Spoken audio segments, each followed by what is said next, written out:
En esto defendemos Ucrania. Cada vez más ciudadanos de países como Argentina, Colombia, Brasil, Chile, México y Ecuador viajan al este de Europa para pelear por Ucrania. Se suman a la Legión Internacional, donde reciben un entrenamiento intensivo de entre 1 y 6 semanas. Una breve capacitación que les permite adaptarse al terreno y el armamento moderno de una guerra ajena. Ya van 2 veces en que los soldados colombianos se han enfrentado con soldados coreanos. Siempre estamos ahí, los latinos siempre estamos ahí, mucho más los colombianos.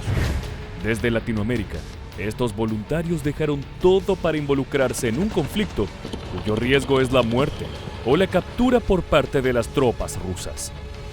Las siguientes 3 historias dan cuenta de experiencias que revelan la crudeza de lo que significa ser extranjero en un campo de batalla.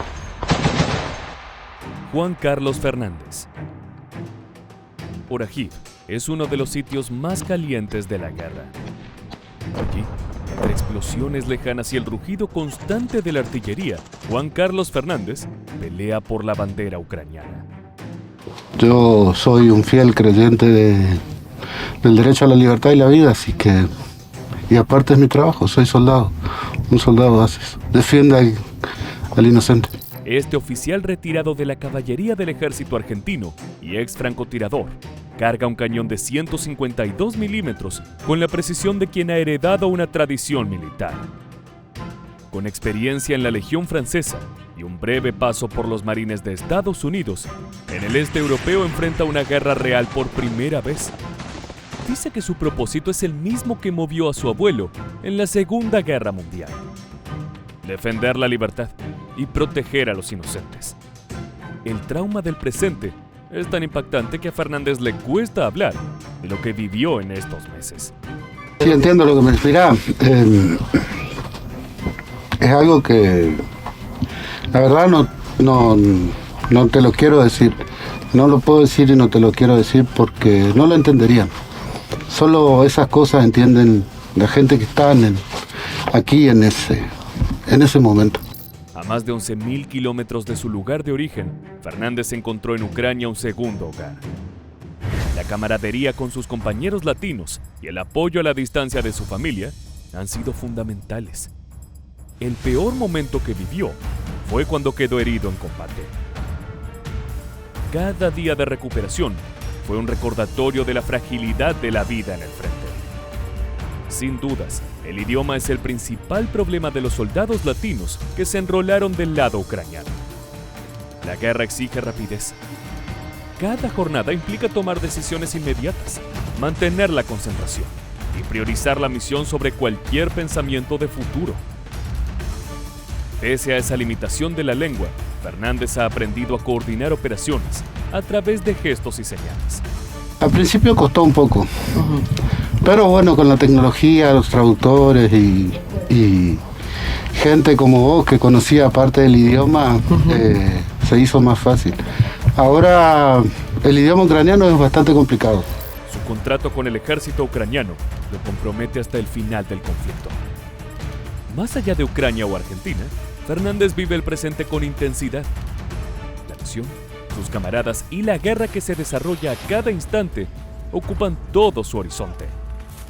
Su experiencia le permite comprender cabalmente que cada operación puede significar el final de su vida.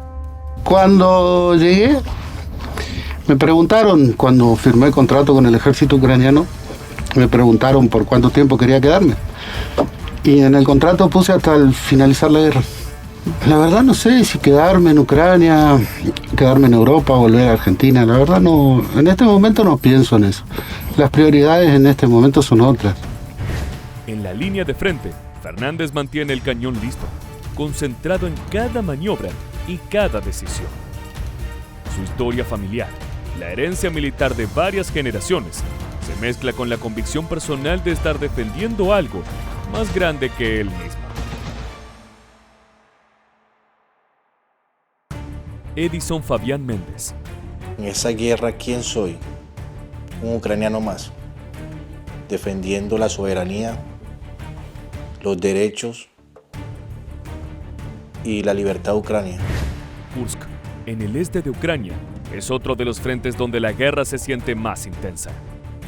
Allí, Edison Fabián Méndez inició su historia en el ejército ucraniano como soldado raso en un batallón de asalto. Gracias a su desempeño ascendió a sargento operador, un rol que le permitió participar en operaciones con vehículos blindados Bradley, apoyo de drones y tareas de artillería. A más de 7.000 kilómetros de Colombia, Dante ha encontrado un segundo hogar en la camaradería de sus compañeros ucranianos. El soldado colombiano no solo se mide contra soldados rusos, también ha enfrentado a contingentes norcoreanos que refuerzan las filas del ejército invasor.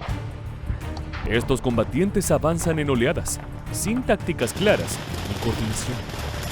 Para Dante y sus compañeros, cada encuentro con ellos es un desafío logístico. Ya van 2 veces en que los soldados colombianos se han enfrentado con soldados coreanos.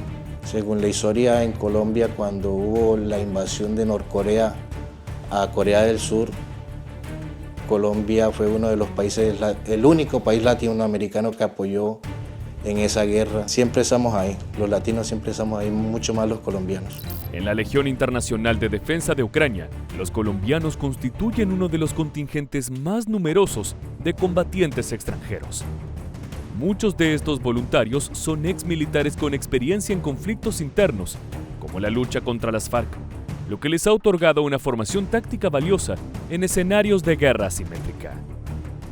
Además, varios de ellos han formado parte del Batallón Bolívar, una unidad multinacional dentro de la Legión que agrupa a latinoamericanos como colombianos, venezolanos, ecuatorianos y argentinos. 3 motivos llevan a miles de latinoamericanos a enlistarse en el ejército ucraniano: la vocación militar, la convicción de estar luchando contra una injusticia y el dinero. Pero el riesgo es altísimo. Los voluntarios extranjeros prácticamente no tienen cobertura legal en esta guerra. Para ellos, la muerte no siempre es lo peor. Caer prisionero de las tropas rusas puede ser igual de drástico. La tortura en los calabozos rusos es una posibilidad concreta. En medio de una guerra que los llevó lejos de casa, lo que sostienen día a día es la hermandad. Una convivencia marcada por el respeto, la humildad y la necesidad de entenderse aún con la barrera del idioma. Pero siempre tratamos de comunicarnos y hacer las cosas en conjunto para que siempre haya esa armonía, ese equipo de trabajo, independientemente de la nacionalidad que seamos. Mario Alejandro Sevrier. San Justo, un pueblo de poco más de 20.000 habitantes en el norte de la provincia argentina de Santa Fe, no parecía el lugar donde se gastaría la decisión de un soldado de volver a la guerra. Pero allí vive Mario Alejandro Sevrier, veterano del ejército argentino durante casi 3 décadas, que eligió sumarse al frente ucraniano en una guerra que él siente como propia. Personalmente fue mi primera vez en un conflicto y la verdad que lo que se vive es más que una guerra. Esta guerra es muy cruel. Sevrier ya había tenido experiencia en misiones internacionales. Formó parte de los cascos azules en Chipre, Irak, Kuwait y Haití. Pero jamás había vivido algo como lo que le tocó ver en el Donbass. Su historia en Ucrania comenzó durante los primeros meses de la invasión rusa. Al principio, fue abocado a tareas de reconocimiento y apoyo en zonas de combate. Allí enfrentó la dureza de una guerra moderna. Drones sobrevolando constantemente, artillería implacable y la necesidad de adaptarse rápido a un terreno desconocido. Atrás habían quedado los entrenamientos militares en Argentina. Ahora, la cruda realidad de la guerra no le permitía margen de error. No diría que si maté o no maté, yo diría que combatí. No hay ningún tipo de remordimiento ni nada de eso. Si no era mi persona, era la otra persona. En este caso, uno se siente justificado. Durante su tiempo en el frente, participó en operaciones defensivas cerca de Kiev y luego se trasladó al este, donde la situación era más inestable. La fraternidad con combatientes de distintos países resultó decisiva para sostenerse en los momentos más difíciles.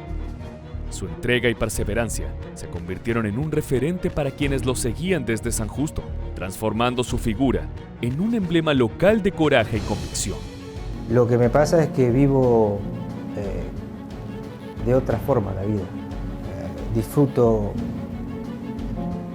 las cosas al máximo. Hay que vivir y disfrutar porque no se sabe mañana, no se sabe. No pienso en la muerte, aunque sé que es parte de la vida. Tras varios meses combatiendo, Mario Alejandro Xavier volvió a la Argentina y se reencontró con su familia, sus amigos y sus afectos. Al principio, la vida civil se le hacía extraña. Dormía en el piso, no lograba reacomodarse a la rutina y sentía que le faltaba algo. La guerra lo llamaba. Tuvo que acostumbrarse a su vieja vida. Volver a la ciudad, volver a la Argentina fue un poco un descanso en el combate. Físicamente era necesario, mentalmente también, y conectarse un poco con la familia, con los amigos y con lo que representa estar en nuestro país. Sus años de servicio, su capacidad técnica y su experiencia lo convierten en un refuerzo clave para las tropas de Kiev. En Ucrania, Xavier enfrentó su mayor desafío: combatir en un conflicto ajeno, consciente de que cada misión podía alejarlo de sus 2 hijas y sin la certeza de volver a verlas. Estos soldados son héroes que dejan todo por una guerra que no es la suya. Luchan por convicción, cargan con el sufrimiento de sus familias y enfrentan cada día la muerte y la incertidumbre. Mientras la guerra de Ucrania continúe, seguirán surgiendo historias como estas, de coraje, sacrificio y compromiso más allá de cualquier frontera. Así finalizamos otro video de Mundo de Armas. La suscripción al canal te mantendrá al tanto de nuestras próximas historias. Gracias por tu compañía. Hasta la próxima.